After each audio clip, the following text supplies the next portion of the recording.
आले का सर्व लोक?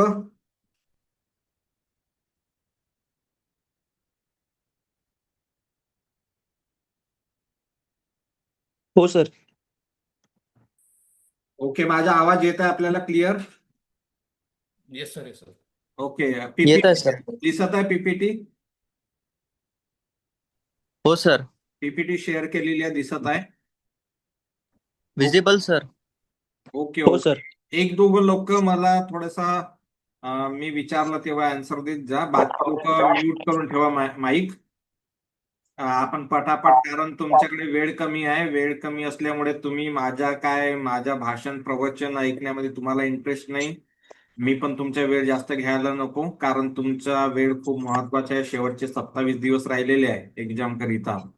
एक दिवस तुम्ही माझ्यासारख्यांच्या प्रवचन ऐकत बसले आणि अभ्यास नाही केला तर काही फायदा होणार नाही. अभ्यास करावाच लागेल, प्रॅक्टिस करावी लागेल. तुम्हाला जे काही वेळ मिळतो तुम्हाला, तो तुम्ही तुमच्या प्रिपरेशन मध्ये लावा. म्हणून मी जास्त वेळ घेणार नाही तुमचा. सुरू करायचं. 2 वाजताची वेळ दिलेली होती, आणखी 2-3 मिनिट आपण बघू.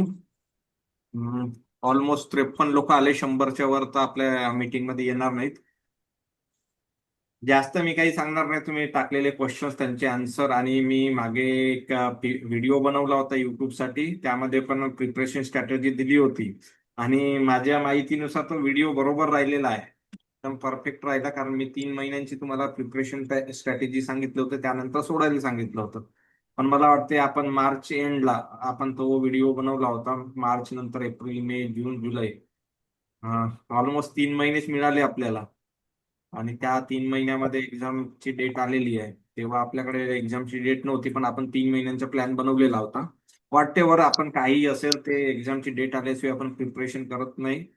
जे काही तुमच्याशी झाले असेल, काही लोकांच्या फुल्ली प्रिपेअर्ड असणार, काही लोक बिलकुल प्रिपरेशन नसेल, स्क्रॅच पासून सुरुवात करणार असतील, असे काही लोकांचे 4-5 दिवस झाले असतील. एक मिनिट, एक मिनिट. आवाज क्लिअर येत आहे?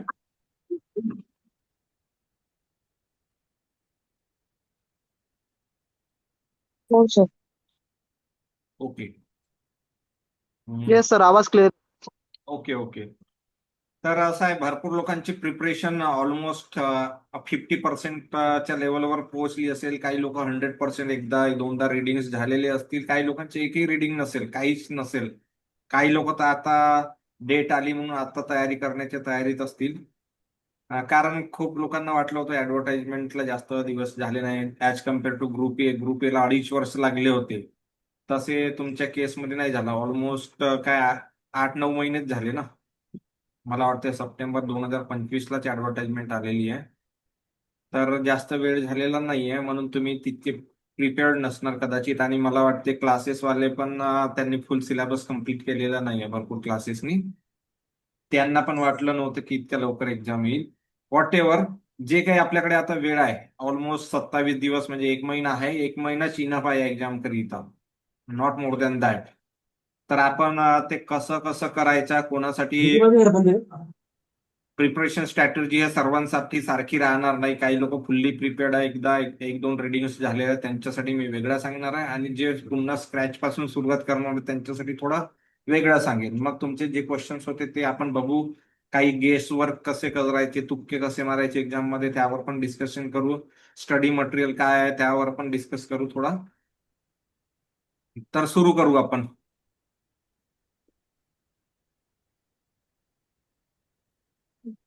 आहे ना मी व्हिजिबल आपल्याला? पीपीटी पण व्हिजिबल आहे? हो. क्वेश्चन मला तुम्ही सांगा बरं. Yes yes. ओके. आपली ऍडव्हर्टाइजमेंट आलेली होती, हो, दिसत आहे सर, दिसत आहे. प्रिन्सिपल ग्रुप बी म्हणून, ITI करिता.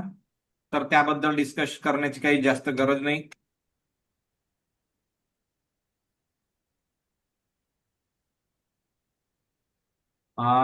माझ्याबद्दलही डिस्कस करण्याची गरज नाही. आपण हे बघितलं होतं सर्व, तुम्हाला क्लॅरिटी आहे. ग्रुप ए ची पोस्ट पण येऊन गेली. हा सिलेबस होता. 100 क्वेश्चन करायचे 1 तासामध्ये. 200 क्वेश्चन्स 200 मार्क्स करिता, एक क्वेश्चन 2 मार्क्ससाठी. एका तासामध्ये तुम्हाला 60 मिनिटांमध्ये 100 क्वेश्चन करायचे, म्हणजे 1 मिनिट 36 सेकंदामध्ये एक क्वेश्चन करायचं आहे. त्यानंतर वेटेज आहे इंटरव्ह्यूला 50 मार्क्स. बघा, जास्तीत जास्त स्कोर तुम्ही या 200 पैकी करण्याचा प्रयत्न करा, कारण इंटरव्ह्यू मध्ये जास्त मार्जिन तुम्हाला ठेवता येणार नाही. जितका तुमचा जास्त स्कोर राहील तितका तुमच्या मेरिट म्हणजे 123 लोकांची ऍडव्हर्टाइजमेंट आहे आणि तुम्ही पहिले आले तर तुम्ही त्या 123 लोकांची हिरो बनणार, म्हणजे तुम्ही त्यांचे सिनियर राहणार, सिनियर मोस्ट पर्सन. त्याचे प्रमोशन फास्ट होणार, म्हणून तुमचा स्कोर रिटर्न टेस्टमध्ये.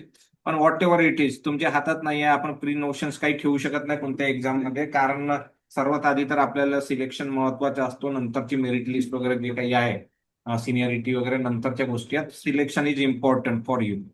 सो जे काही करायचे ते रिटर्न टेस्ट मध्ये जास्त आहे, पण जास्तही लोड घेऊन चालू नका. म्हणजे एकदमच मला 200 पैकी 200 घ्यायचे असं 200 पैकी 200 करायला गेले तुम्ही स्ट्रेसफुल होणार. जास्त स्ट्रेस चांगला नाही, किंवा कमी पण स्ट्रेस चांगला नाही. ऑप्टिमम स्ट्रेस असायला पाहिजे. ऑप्टिमम स्ट्रेस असेल तर ऑप्टिमम रिझल्ट मिळतात. सिलेबस ऑफ एक्झामिनेशन, आता सिलेबस तर ची मोठी गोष्ट नाही, कारण तुम्ही अभ्यासच केलेला आहे किंवा सुरू केलेला आहे. स्ट्रॅटेजी फॉर स्टडी मागे आपण डिस्कस केलेले होता. तर सर्वात पहिला पॉइंट आहे की टार्गेट किती असायला पाहिजे, कट ऑफ स्कोर. तर बघा, आता मागच्या आठवड्यात डेप्युटी डायरेक्टरच्या रिटर्न टेस्टचा रिझल्ट आलेला आहे. तर त्यामध्ये तुम्ही बघितलं होतं ओपनचा कट ऑफ 175 मार्क, ओबीसी जनरलचा cut off 164 mark, female 156 marks, SEBC 156 marks. Number of post कमी होते, 6 पोस्ट असल्यामुळे कट ऑफ साहजिक आहे जास्त होता. आणि पॅरल मध्ये ग्रुप ए प्रिन्सिपल साठी पण सेम पेपर असल्यामुळे ते ऑटोमॅटिकली जे टॉपर्स होते ते फक्त डेप्युटी डायरेक्टर करिता एलिजिबल झाले, म्हणून तो कट ऑफ हाय आहे. पण तुम्ही हे पण विसरून चालू नका, जे ग्रुप ए मध्ये ज्यांचे स्कोर कमी होते, जे आता डेप्युटी डायरेक्टरला जे सिलेक्ट होणार नाही ते कमीत कमी ग्रुप ए प्रिन्सिपल मध्ये तरी राहतील. पण जे ग्रुप ए प्रिन्सिपलला सिलेक्ट होणार नाही ते तुमच्याशी कॉम्पिट करायला आहेतच ग्रुप बी मध्ये. त्यांचा अभ्यास झालेला आहे, त्यांना सर्व माहिती आहे. तर तुम्ही सेम चालून पकडून चाला की 160च्या टार्गेट ठेवायचे आपल्याला.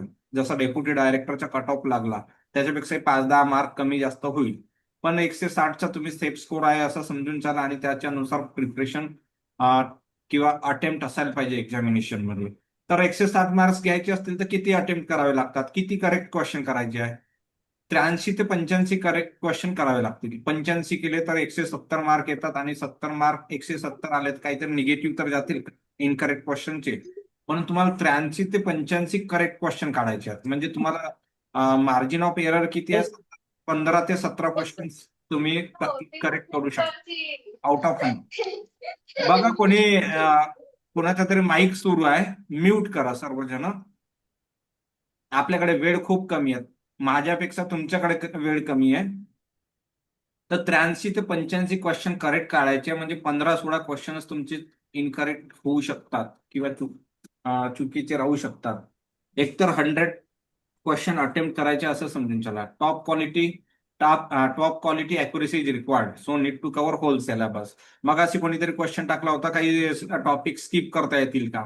नाही करता येणार, कारण 20 टॉपिक्स आहेत क्वेश्चन साठी. तर 20 क्वेश्चन. अरे म्यूट करा, कोणाचं माईक सुरू आहे?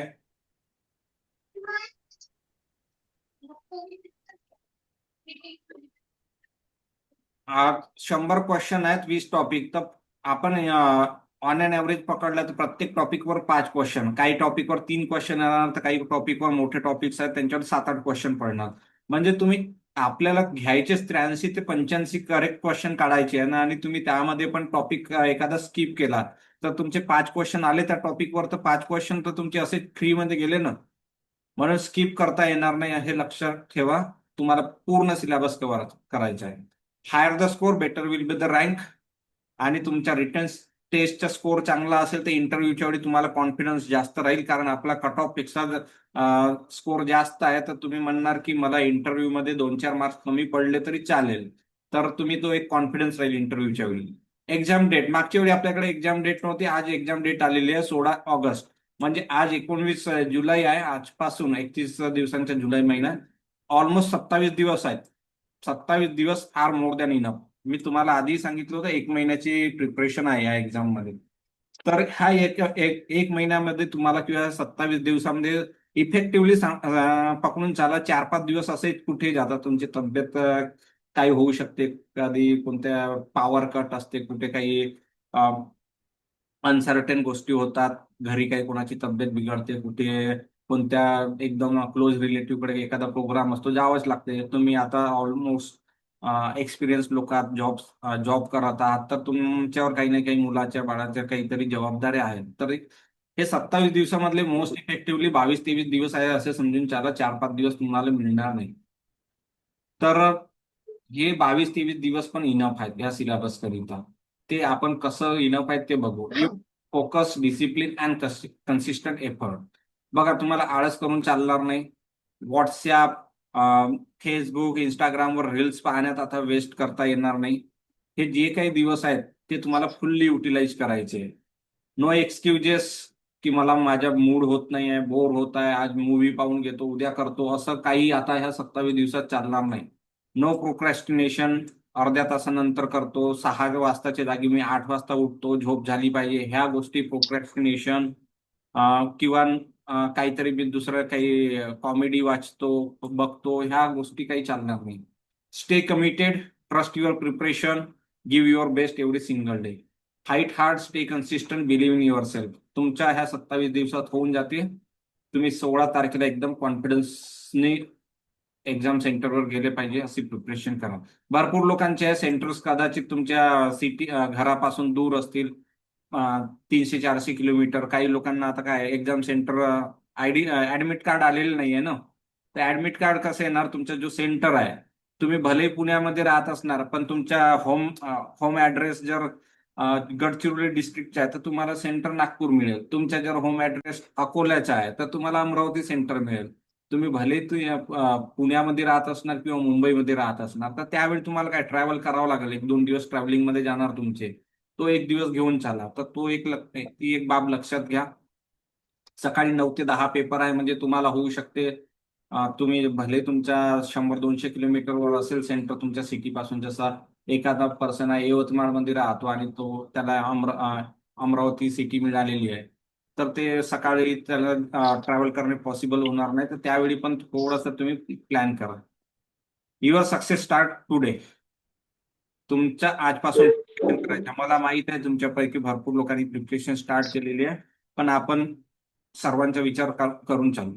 स्टडी मटेरियल बद्दल बिलकुल डाऊट ठेवू नका. No study material is incomplete and perfect. कोणताही स्टडी मटेरियल परफेक्ट नाही, कम्प्लीट नाही आहे. तुमच्याकडे जो आहे तो मी आता सांगणारच आहे. Learn and feel the syllabus आणि प्रोसेसला एन्जॉय करा. सिलेबस खूप इझी आहे, वाटते वाचताना खूप कठीण आहे, पण तुम्ही जेव्हा MCQ सॉल्व्ह करणार आणि 4 ऑप्शन बघणार तेव्हा सोपं वाटेल. सोपं याच्यासाठी आहे की as compare to technical subject जिथे खूप न्यूमरिकल्स असतात, काही थेअरी असते जी समजतच नाही, तसे इथे थेअरी नाही. मॅनेजमेंटची थेअरी, HRDची थेअरी, तुमचे कम्प्युटर रिलेटेड सब्जेक्ट्स आहेत, एज्युकेशन सिस्टम, हे काही एकदम कठीण नाही आहे. तुम्ही वाचलं, सिंपल लँग्वेजमध्ये क्लासेसवाल्यांनी नोट्स बनवलेले आहेत. These are manageable things. म्हणजे एकदम कठीण थेअरी नाही की तुम्ही बायोलॉजीचे कोणत्या तरी प्रोसेस सायकलचा अभ्यास करून राहिले, एखादी मेकॅनिकल इंजिनिअरिंग मध्ये मॅन्युफॅक्चरिंग प्रोसेसची वेल्डिंगची थेअरी आहे आणि त्याच्या बेसिक काहीच माहित नाही, असं काही नाही. इथे बेसिक वगैरेचे काही नाही आहे. Patience, practice and perseverance is the key here. आता आपण नेक्स्ट टॉपिककडे जाऊ. स्टडी मटेरियल हे मागे मी सांगितलं होतं, तुम्ही केलं असणार तर ठीक, नाही तर आपण आता काय काय करता येईल ते बघू.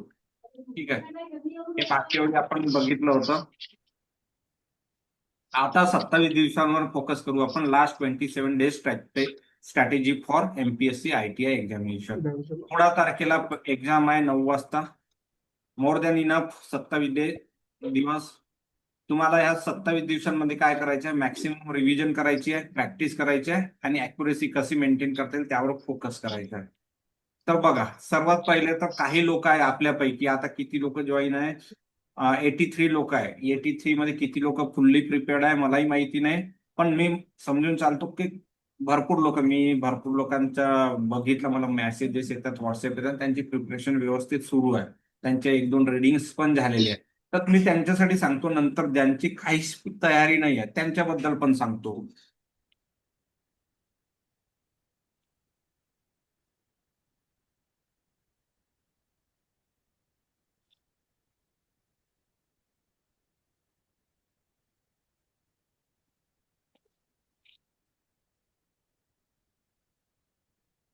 तर फॉर फुल्ली प्रिपेअर्ड स्टुडंट्स म्हणजे फुल्ली प्रिपेअर्ड म्हणजे कोण, ज्यांचे 20 पैकी 20 टॉपिक्स ची रिडिंग झालेली आहे, एक किंवा दोन वेळा तरी झालेली आहे.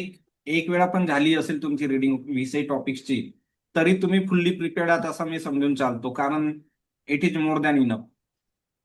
तर अशा लोकांना काय करायचं आहे, तर तुम्हाला 3 वेळा रिव्हिजन करायचे आहे. जो तुमचे क्लास नोट्स असतील, आता माझ्या माहितीनुसार मॅक्सिमम लोकांनी इग्नाइटमध्ये क्लासेस लावलेले आहे, बाकी काही एक दोन अकॅडमी आहेत ते त्यांचे नोट्स वगैरे मी बघितल्या.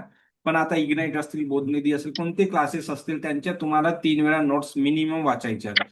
तुम्ही म्हणणार सर इथे तर 20 टॉपिक वाचायला 20 दिवस, एका एका टॉपिकला 4-4, 5-5 दिवस लागतात, आणि 20 टॉपिकचा घेतला तर 1 महिन्यात एकाच रिडिंगला लागणार, 3 रिडिंगला कसे काय करणार 27 दिवसांमध्ये? तर बघा, शेवटची तुमची रिडिंग असेल का नाही एकदम एक्झाम ओरिएंटेड असेल, third revision quick exam oriented, तर त्यामध्ये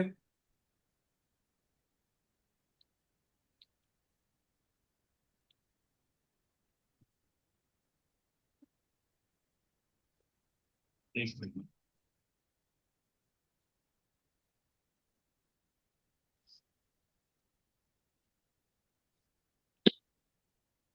थर्ड रिव्हिजन मध्ये काय होणार आहे, एकदम 1-2 दिवसामध्ये रिव्हिजन करायचे, 2 दिवसामध्ये 20 टॉपिक्स, फक्त टॉपिकचे नावं वाचायचे, तुम्ही हायलाइटरने हायलाइट केले असणार, प्रिंटआउट काढलेले आहे त्यांना, ते फक्त वाचायचे आहे, तर ते 2 दिवसात होणार. पहिली रिडिंग तुम्हाला 20 टॉपिकसाठी कदाचित एका दिवशी 2 टॉपिक होणार, काही टॉपिक एका दिवशी एकच होईल, काही काही लेंदी टॉपिक आहेत, जसे ऑर्गनायझेशनल बिहेवियर आहे, फायनान्शियल मॅनेजमेंट आहे, HRM आहे, हे खूप लेंदी टॉपिक्स आहेत. त्यानंतर आपला सोशो इकॉनॉमिक डेव्हलपमेंट, हे लेंदी टॉपिक आहे. तर होऊ शकते स्टार्टिंगला एका दिवशी एक किंवा 2 दिवसामध्ये एक होईल. तर त्यावेळी तुम्हाला होऊ शकते की पहिल्या रिडिंगलाच 15 दिवस जाणार ह्या 27 दिवसांपैकी. तर घ्या तुम्ही 15च्या जागी 12, थोडा कमी टाइम करण्याचा प्रयत्न करा, 12-13 दिवसात कंप्लीट करा. ते 12-13 दिवसांसोबत काय काय करायचे ते पण बघू. मग दुसरी रिडिंगसाठी किती 15 दिवस राहतात, 12 दिवसात केले तरी 15 दिवस राहतात. तर दुसरी रिडिंग तुमची, जर पहिली रिडिंग 12 दिवसात होत असेल, तर दुसरी रिडिंग तुमची 8 दिवसातच व्हायला पाहिजे, कारण तुमच्या डोळ्याखालून गेलेल्या भरपूर गोष्टी तुम्ही हायलाइट करून ठेवल्या, तर फास्ट करू शकता. 8 दिवसात 12 + 8 20 दिवस झाले, राहिले 7 दिवस. तर शेवटची रिडिंग तर 2 किंवा 3 दिवसातच करायची आहे. तर अशा प्रकारचे तुम्हाला मिनिमम 3 रिडिंग करायच्या आहेत. त्यानंतर काय करायचे आहेत, हे तर क्लास नोट्स बद्दल. तुम्ही इग्नाइट अकॅडमीमध्ये लावले असणार, त्यांचे 20 टॉपिकचे 20 नोट्स असतील, ह्या तुम्हाला 3 रिडिंग मिनिमम करायच्या. तुम्ही 3 रिडिंग मध्ये तुम्हाला लक्षात येईल की काही गोष्टी विसरतो आपण, विसरलाय तर काही हरकत नाही. तुम्ही फक्त कन्सेप्ट लक्षात ठेवण्याचा विचार घ्या. काही इयर्स असतील, स्कीम्सचे नावं असतील, डिपार्टमेंट असतील, ते नोट डाऊन करण्याच्या, थोड्या नोट्स वगैरे काढण्याचा प्रयत्न करा पहिल्या रिडिंगमध्ये. दुसऱ्या रिडिंगमध्ये आणखी काही ऍड करता येत असेल त्या नोट्समध्ये, ते पण बघा. आणि शेवटच्या दिवशी ते नोट्स तुम्ही ऍज इट इज वाचू शकता. त्यानंतर मी काही क्लास नोट्स सोबत तुम्हाला सांगितलं होतं रिइन्फोर्समेंट म्हणून मटेरियल्स. त्यामध्ये बेअर ऍक्ट्स होते, मॅन्युअल्स होते, काही गव्हर्नमेंटचे वेबसाईट्स होते, काही तुमचे मॅन्युअल्स वगैरे होते, काही ब्राउझर्स वगैरे, ऍडमिशन प्रोसिजर मॅन्युअल वगैरे. हे तुम्ही जर पहिल्यांदा आधी वाचलेले असणार तर वेल अँड गुड. नसेल वाचले तर तुम्ही एकदा किंवा दोनदा रिडिंग, जास्त रिडिंग करू नका, आणि ऍज इट इज पूर्ण जसेच्या तसं वाचण्याचा प्रयत्न करू नका, कारण बेअर ऍक्ट्स खूप लेंदी आहेत, मॅन्युअल्स खूप लेंदी आहे. तर त्यामध्ये तुम्हाला लक्षात येईल वाचता वाचता काय वाचायला पाहिजे आणि काय नाही वाचायला पाहिजे. तर थोडं फास्ट रिडिंग करणार, एक किंवा दोन, दोज आर फुल्ली प्रिपेअर्ड, त्यांनी 1 ते 2 रिडिंग एन्जॉय करायचे. बघा, रिव्हिजन क्रिएट्स कॉन्फिडन्स. जितकी तुम्ही रिव्हिजन करणार तितका तुमचा कॉन्फिडन्स वाढेल, आणि रिपीटेड रिव्हिजन मध्ये तुम्हाला तितका कॉन्फिडन्स वाढला तर तुम्हाला ते लक्षात येईल तुमच्या MCQ प्रॅक्टिसमध्ये आणि टेस्ट सिरीजमध्ये.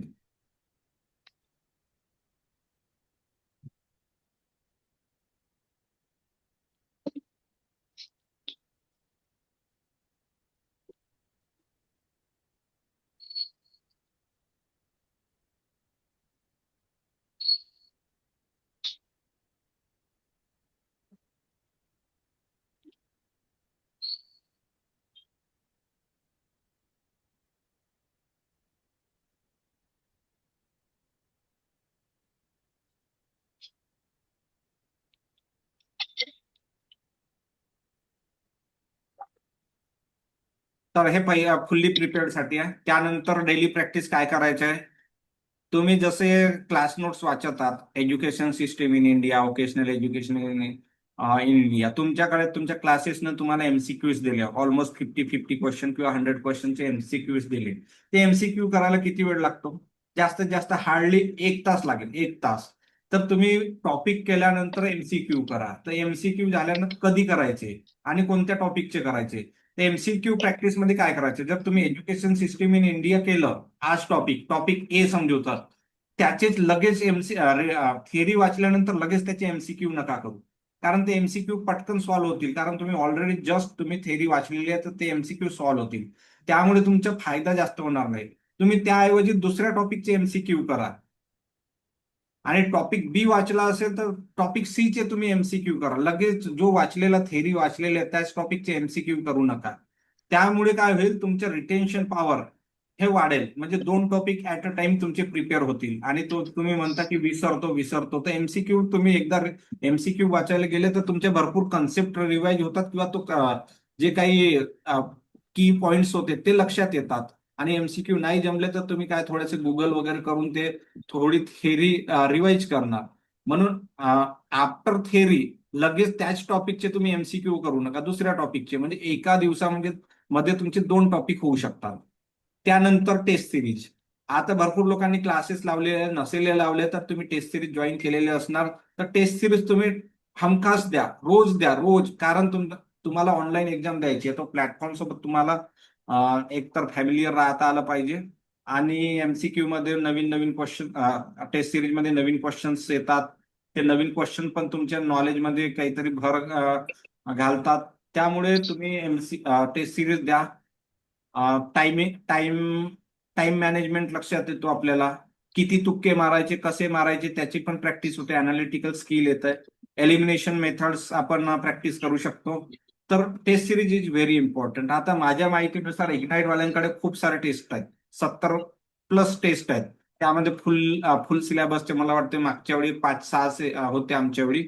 आता किती आहे माहित नाही, पण मिनिमम 5 तर असतील. आता 7-8 असतील. तर तुम्हाला 2 ते 3 दिवसामध्ये एक फुल टेस्ट करायची आहे. आणि बाकीचे जे टॉपिक वाईज त्यांचे आहे, एका टॉपिकचे 5-5, 6-6 टेस्ट आहे. एका टेस्टमध्ये मला वाटते 12 क्वेश्चन, 12 नाही 20 क्वेश्चन आहे 12 मिनिटांमध्ये. तर 12 मिनिटाच्या जागी 5-6 मिनिटातच सॉल्व्ह होतात. तुमचे ऑलरेडी जे थेरी बुक मध्ये असतात काही क्वेश्चन किंवा एमसीक्यू मध्ये असतात, पटापट होतात.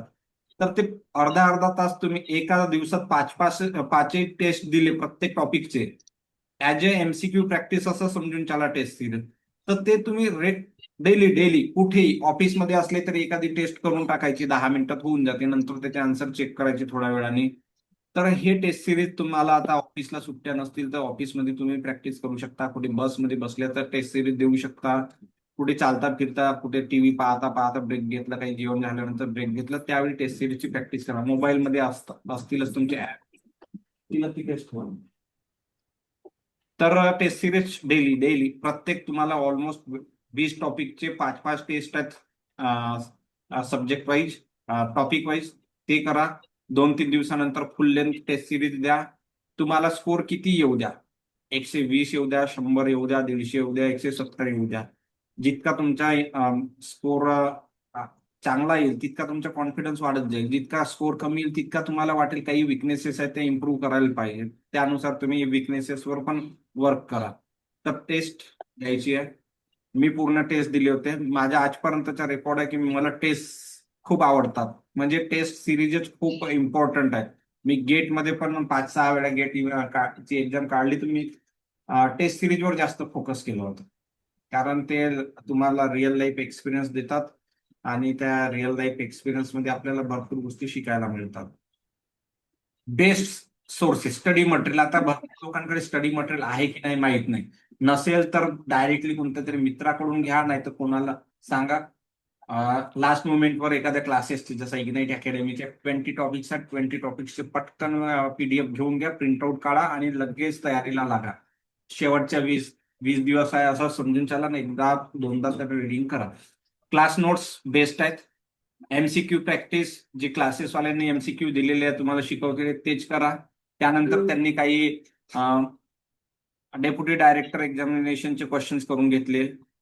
आपली मीटिंग 10 मिनिटानंतर संपणार आहे. पुन्हा आपण इथेच लॉग इन होऊ, कारण पुन्हा 40 मिनिट लागतील असं वाटतं मला. तर पुन्हा लॉग इन हो, 10 मिनिट आपण तोपर्यंत कंप्लीट करू. 10 मिनिटानंतर पुन्हा 5 मिनिटानंतर लगेच जॉईन व्हा. Okay sir. हो. असिस्टंट सेक्रेटरी, डीटीचे काही एक्झाम्स झाले होते, पॉलिटेक्निकचे काही एक्झाम्स झाले होते, तर मला वाटतं इग्नाइट अकॅडमी वगैरे ते सर्व क्लासेस एमसीक्यू प्रॅक्टिस करून घेतले. ते सर्व प्रॅक्टिस करून घ्या. एमसीक्यू मध्ये टेस्ट सिरीज द्यायचीच आहे. एखादी 2 अकॅडमीच्या टेस्ट सिरीज घ्यायला सांगितले होते मी तुम्हाला. 2 अकॅडमीची घेतली असणार तर वेल अँड गुड. अदरवाईज जे काही तुमच्याकडे अवेलेबल आहे ते देणे सुरू करा. माझ्या माहितीनुसार इग्नाइटची जे टेस्ट सिरीजची क्वालिटी आहे ती बेटर आहे, चांगली आहे. परफॉर्मन्स अनालिसिस, तुमच्या टेस्टचा स्कोअर, तुमच्या प्रिपरेशनची लेवल थोडं चेक करत राहा, कारण तुम्हाला 160चा टार्गेट ठेवायचा आहे. ऍटलीस्ट 150चा तरी टार्गेट ठेवायचा आहे. त्यानुसार तुमचा परफॉर्मन्स चेक करा आणि काही शेवटपर्यंत हार मानू नका. पेपर सोपा आहे. तो 4 ऑप्शन बघितल्यानंतर लक्षात येईल का हा सोपा आहे. आमच्याकडे मी डेप्युटी डायरेक्टरचा पेपर द्यायला गेलो. माझ्यासोबत माझ्या डिपार्टमेंटचे लोक होते, त्यांनी कधी अभ्यासही केला नव्हता. त्यांनी 120 मार्क्स घेतले without any reading statement, single sentence of any notes. कारण काही काही गोष्टी जनरल असतात, जसे मॅनेजमेंटच्या गोष्टी आहेत, एचआरडीच्या गोष्टी आहेत, तुमच्या एज्युकेशन सिस्टीम रिलेटेड गोष्टी आहेत, काही पॉलिसीज आहेत. तर भरपूर आहेत. इन जनरल आपण न्यूजपेपर वगैरे वाचतो, त्याच्यामधून पण येतात. तर त्याच्या टेन्शन घेऊ नका. परफॉर्मन्स अनालिसिस तुमचं इम्प्रूव्ह करा. Final match, revise 3 times, practice daily, attempt test daily, stay consistent. तुम्हाला सुट्टी घ्यायची नाही ना, संडेला सुट्टी घ्यायच्या ना, कोणता 15 ऑगस्ट आला 15 ऑगस्टलाही सुट्टी घ्यायची नाही. रोज अभ्यास करायचा. Fight hard, stay focused, fight hard. बघा, तुम्हाला किती लोक सांगत असतील खूप कॉम्पिटिशन आहे, खूप कॉम्पिटिशन आहे, हे सर्व अफवा आहेत. हाईप क्रिएट करतात एक्झाम बद्दल. आता जे काही एक्झाम बद्दल अशीच हाईप क्रिएट केली होती का इतका कट ऑफ जाणार आहे, इतका कट ऑफ जाणार आहे, पण रियालिटी बघितलं तर त्याच्या स्कोर 120 वाल्यांचं सिलेक्शन झालेलं आहे. 120 मार्क्स वाल्यांचं सिलेक्शन झालंय. आता 2-4 डायरेक्ट रिक्रुटमेंट मध्ये एक्झाम झाल्या होत्या तिथे. म्हणून फाईट हार्ड, स्टे फोकस्ड, हार मानू नका शेवटपर्यंत. आता आपण तर फुल्ली प्रिपेअर्ड बद्दल बोललो. आता for students who are not fully prepared, just started. काही लोक असतील का आता त्यांना ऍडव्हर्टाइजमेंट एक्झामची डेट आली आणि आता ते त्यांच्या लक्षात आला की हे करण्यासारखी आहे, एक्झाम चांगली आहे, पोस्ट चांगली आहे. आतापर्यंत वाटायची पोस्ट आरटीओ करू, काही करू की बाकी दुसरी करू, एक्झाम येत नाहीये, तर त्यांनी कोणतीच केलेली नव्हती. तर आता त्यांना शेड्यूल आला तर आता थोडीशी जाग आलेली आहे. तर असे पण लोक असतील. मी पण त्यामधलाच आहे. आमच्या वेळी पण ज्यावेळी एक्झामची डेट आली त्यावेळीच आम्ही प्रिपरेशनला सुरुवात केली. आमच्या वेळी फायदा एकच झाला की एकदा डेट अनाऊन्स केली आणि त्यानंतर ती एक्झाम पोस्टपोन झाली 1 महिन्यासाठी, कारण ते इलेक्शन आलं, काहीतरी इलेक्शन होता, बीएमसीचा इलेक्शन रिझल्ट होता काहीतरी, त्यामुळे ते पोस्टपोन झाले. त्यामुळे आम्हाला 1 महिन्याच्या जागी 2 महिने मिळाले. तुमच्या सोबत असं झालेलं नाही आहे, पण तुम्हाला मला वाटते ऑलमोस्ट 45 डेज दिलेले आहे त्यांनी. तर अशा वेळी असे लोक आहे. आता मागच्या आठवड्यात डेप्युटी डायरेक्टरचा रिझल्ट आला, त्याच्या आधी मी इंटरव्ह्यूचा काहीच विचारही करत नव्हतो, काहीच नाही, एक शब्दही वाचलेला नाही आतापर्यंत.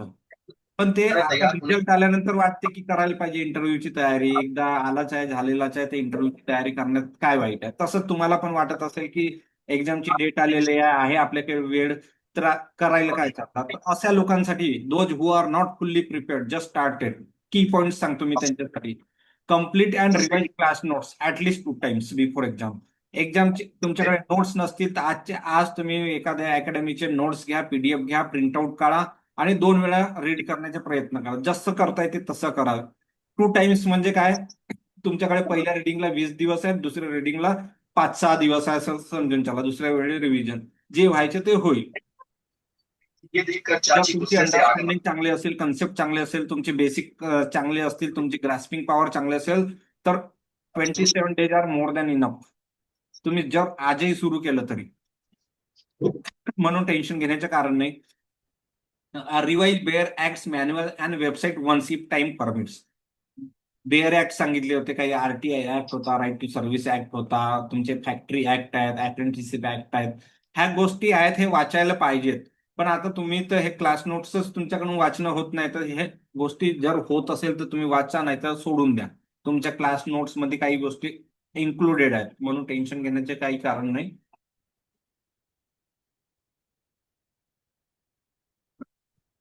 This is only for the people who are not fully prepared or just started. I am not talking about the people who are actually serious and done lot of things. If time is limited, prioritize academic notes. Whatever academy it is, prioritize academic notes. म्हणजे नवीन ज्यांनी सुरुवात केलेली आहे त्यांनी अकॅडमीचे notes वाचायला पाहिजे. कोणतेही स्वतः वेबसाईट्स वगैरेवर जाऊ नका किंवा दुसऱ्या कोणत्या रेफरन्स बुक मधून करू नका. तुम्ही अकॅडमीच्या नोट्स जसेच्या तसे वापरा. स्किप एक्स्ट्रा मटेरियल कोणते दुसऱ्या जसं तुम्ही education system in India ignite notes मधून वाचलेलं आहे आणि तुम्हाला आणखी बोधनिधीचे काही डॉक्युमेंट्स मिळाले किंवा दुसऱ्या एखाद्या अकॅडमीचे मिळाले, ते वाचण्याचा प्रयत्न करू नका. एकाच अकॅडमीच्या नोट्सला तुम्ही स्टिकअप राहा. Okay. Practice MCQs of alternative topics. की जसं सांगितलं होतं, टॉपिक ए झाला तर ए चे एमसीक्यू करू नका, तुम्ही सी चे एमसीक्यू करा. किंवा टॉपिक बी झाला तर एमसीक्यू सी चे करा. सी टॉपिक झाला तर एमसीक्यू ए चे करा. कोणते तुम्ही रॅन्डमली करू शकता, पण लगेच त्याच्या करू नका. जर तुम्ही रॅन्डमली केलं तर काय होईल, तुम्हाला डबल रिव्हिजन मिळेल आणि रिटेन्शन पॉवर वाढेल. Attempt 1 full length test daily. Full length test daily देणे शक्य होणार नाही. 3-4 दिवसामध्ये तुम्ही एक टेस्ट द्या, कारण एका टेस्टला तुम्हाला 1 तास लागतो आणि त्यानंतर ते क्वेश्चनचे आन्सर वगैरे बघण्यासाठी अर्धा-पाऊण तास जातात. ते 2 तास तुम्हाला डेली देणे शक्य होणार नाही असं मला वाटते. तर तुम्ही 4-5 दिवसात एक फुल लेंथ टेस्ट, म्हणजे शेवटच्या 25 दिवसामध्ये तुम्ही 5-6 टेस्ट तरी मिनिमम होऊन जातात. Use academy app for syllabus coverage, revision, MCQ and test. बघा, काही लोक असणार, सर तुम्ही म्हणून राहिले फक्त रीड करा, पण आम्हाला कन्सेप्टच समजत नाही, टॉपिकच समजत नाही, तर आम्ही काय करायचं आणि वाचायचं कधी? तर बघा, काही अकॅडमीचे तुमचे रेकॉर्डेड व्हिडिओज आहेत, जसं फायनान्शियल मॅनेजमेंट आहे, तुम्हाला भरपूर तिथे कन्सेप्ट आहेत. Equity capital, leverage system, profitability index वगैरे असे टॉपिक्स आहेत. तुम्हाला हे समजले नाही, तुम्ही वाचणार काय? तर अशा वेळी काय करायचं, आणि तुमच्याकडे वेळ पण नाही, त्यावेळी काय करायचे? आता जर फायनान्शियल मॅनेजमेंटचे तुमच्या क्लासेसचे 12 व्हिडिओ आहे, समजा 12 व्हिडिओ ऑलमोस्ट 1.5 तासाचे असतील, तर 18 तासाचे व्हिडिओ आहे, तर तुम्ही काय करणार? एका दिवसात पूर्ण व्हिडिओ पण पाहून होणार नाही. तर त्यावेळी काय करा, व्हिडिओ सुरू करा, व्हिडिओला 1.5च्या स्पीडमध्ये लावा, म्हणजे 1.5 तासाचा व्हिडिओ तुमच्या 1 तासात होणार. आणि त्यासोबतच तुमचे ते नोट्स घेऊन बसा.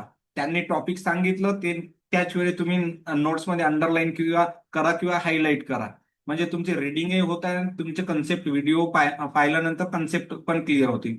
यामध्ये तुम्हाला 1 दिवसाच्या जागी 1.5 दिवस जाईल, पण तुमचं कन्सेप्ट प्लस तुमची रिडिंग होऊन जाईल.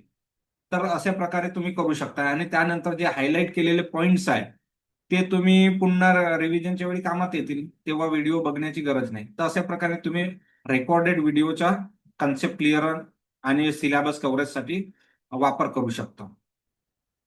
हे दोघांसाठी पण आहे, जे फुल्ली प्रिपेअर्ड आहेत आणि जे फुल्ली प्रिपेअर्ड नाही, दोघांसाठी. People who are not fully prepared त्यांच्यासाठी complete formula for success, complete syllabus in 2 revisions plus daily MCQs. MCQ ला वेळ लागत नाही, तुम्हाला जितके एमसीक्यू मिळाले तुम्ही ChatGPT AI टूलचा वापर करून आणखी एमसीक्यूज बनवून बघा. थोडे डिफिकल्ट लेवलचे एमसीक्यूज बनवा. मार्केटमध्ये खूप अवेलेबल केलेले वाटते, भरपूर लोक AI वरून जनरेट करून देऊन राहिले. पण रॅन्डमली काही कोणतेही घेऊ नका, कारण काही ChatGPT वगैरेच्या एमसीक्यू मध्ये तुम्हाला नॉलेज काहीच नाही मिळत. तुम्ही क्वेश्चन वाचल्यानंतर लगेच लक्षात येते की हा आन्सर आहे. मी एका अकॅडमीची टेस्ट सिरीज अटेम्प्ट केली होती, तर मला 100 क्वेश्चन मला वाटते 18 मिनिटात सॉल्व्ह केले होते. 18 मिनिटात, 60 मिनिटाच्या जागी. आणि मला 100 पैकी किती मार्क्स होते? 98. ते 2 क्वेश्चनही का बरं राहिले की थोडेसे कन्फ्युजन त्यांचे त्या क्वेश्चन मध्येच प्रॉब्लेम होता. पण या असे टेस्ट मधून तुम्हाला काही मटेरियल मिळत नाही ना. 10-20 सेकंदानंतर आपलं हे बंद होणार आहे, पुन्हा आपण जॉईन होऊ. ठीक आहे. म्हणून 2 वेळा प्रॅक्टिस करा. डेली एमसीक्यू टेस्ट, चांगल्या क्वालिटीचे टेस्ट द्या. पॅनिक करू नका, बिलकुल टेन्शन घेऊ नका. जो होईल तो होईल, बिलकुल टेन्शन घेऊ नका.